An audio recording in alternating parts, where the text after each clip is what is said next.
Yes, now. There's ROCKSTEADY at King of the Pit TV. Destruction, Release from Agony is the record I have just listened to. Do I need these headphones on my ears? Not necessarily. Should I keep them on? Let's take them off. This listen through was recommended by Lance R.I. via my Patreon account, okay? Do I sound a little stuttery and buttery? Quite possibly. Bruh, the poeticism comes naturally. There we go, naturally. Stuttery, buttery. Potentially. It's a 4-way tribute to this record. Destruction, Release from Agony. Which makes it 5. Bada bing! I've been drinking. I drunk throughout this record. I've been sipping on the body. I've been enjoying a Rubicon Mango. I'm not getting bloody monetized regardless because of YouTube's copyright policy. The money goes to Destruction. I wish. The money goes to Destruction's label, who aren't gonna, let's be real, it's corporate business, gonna take the piss out of Destruction. I hate that! But, hey, each to their own. This is the overview of this record. So I'm excited from the get-go because normally I'll come into these videos and I'll say blah, blah, blah, blah, blah, blah, blah, blah. But even after having so many sips, I want to tell you that this was a good record. This was a really good record. This was a good recommendation, and it was a really good record. So Destruction, let me just tell you, from the name Destruction, from the logo Destruction, I associate it with music away from my personal preference. I like punk and hardcore, and I do like thrash and I do like metal, but I want to hear the punk and the hardcore in there. And hardcore to metalheads is like sinful, I understand. To put it cleanly, I want to hear a harsh punk emphasis from time to time in the music. And thrash metal is punk. And if you disagree with that, you need to look at the roots. So Destruction, Release from Agony is good. Let me tell you that it's good. The production is very special. The production value on this record is like what I experienced when I was listening to Consuming Impulse by Pestilence. And I don't say that via hearing that record recently, but I say that through memory and association. This record is very dry, very gritty, and it's very death metal in my opinion. The production value is very death metal, and during this listen through, I had a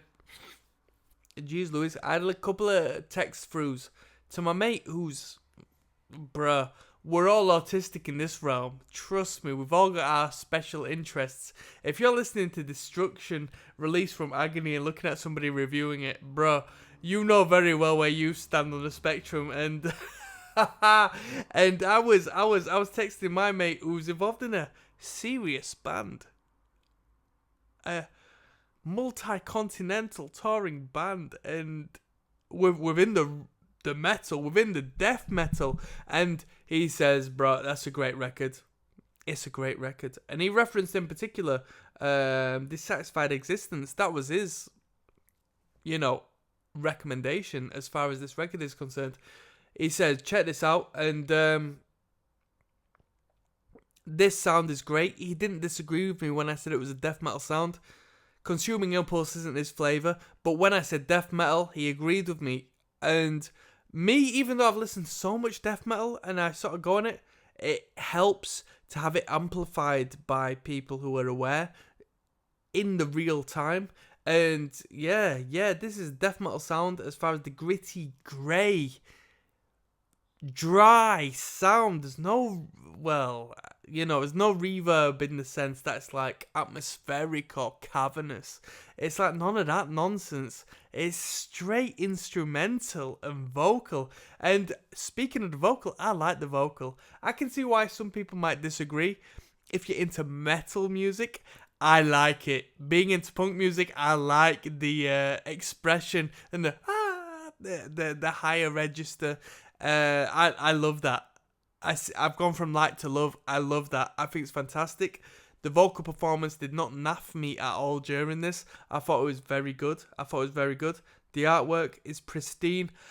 The artwork is the best of its kind. Let's be fair. The artwork is 10 out of 10. Like, the artwork in itself is amazing. Really good.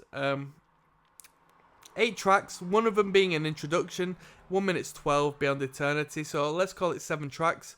We're calling it about an average of 5 minutes. Let's just say 5 minutes for the sake of it. It won't be. It'll be lesser than that, I reckon. But 5 minutes for the sake of it. Yeah, it's well worthy. Well worthy. It's a lot of depth, a lot of understanding in this record. We go from riff to riff to riff. The ideas are great.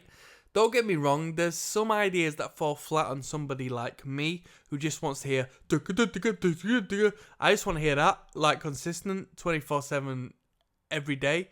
And then and then the occasional sort of hard guy. We don't get that because it's a metal record, it's a thrash metal record, it's a borderline death metal record, in my personal opinion. And it was good. It was really good. Late 80s, a sign of the times. Was it symbolic of the mid 80s? What would you say? Because this, as a late 80s record, is like, we got a lot of great genres really finding their shine. And when I reference hardcore, I talk about New York hardcore and the stuff like that. We got a lot of different elements which are really fruitful at this moment in time as far as the underground is concerned. And this band doesn't necessarily take from that. It takes more so from an older school. And you got to respect it. It's from the roots, you know what I'm saying? So, with that being said, I'm going to give it a rating. I might continue talking about this, to be fair, because I want to talk about the individual instrumentation. I'm going to give this record a...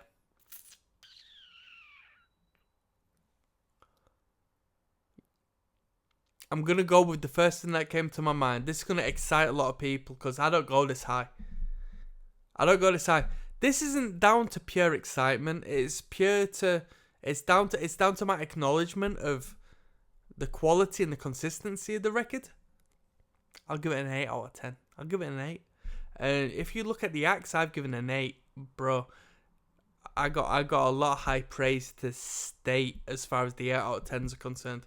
I wanted to give it 7.5, but the first thing that came to my head was 8, and I thought I'll be frivolous. I'll be, what's the word? Yeah, let's stick with frivolous. I'll give the rankings out. 8 out of 10. 8 out of 10. This is a great record. This is prestige. This is concentrated. This is aggressive. This is pure. This is fantastic. This is a really good record. Guitar work is fantastic. The rhythmic work is fantastic. Really good. The rhythm is really good, to be honest with you. Not in a traditional sense.